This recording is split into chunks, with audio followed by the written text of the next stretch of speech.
আসসালামু আলাইকুম ওয়া রাহমাতুল্লাহি ওয়া বারাকাতুহু। সকলকে জুম্মা মুবারক।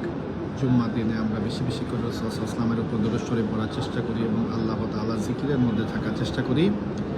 রাসূল সাল্লাল্লাহু আলাইহি ওয়াসাল্লাম বলছেন, যে ব্যক্তি জুম্মার দিনে গোসল করাইলো, আরেকজনকে গোসল করাইলো, নামাজের প্রথম ওয়াক্তে মসজিদে গেল, ইমাম সাহেবের কাছাকাছি বসলো, আল্লাহ তাআলা তার প্রতি কদমের জন্য দিনে রোজা রাখার এবং রাত্রে জাগিয়া ইবাদত করার সওয়াব তার আমলনামার মধ্যে দিবে। সকলে বলে সুবহানাল্লাহ।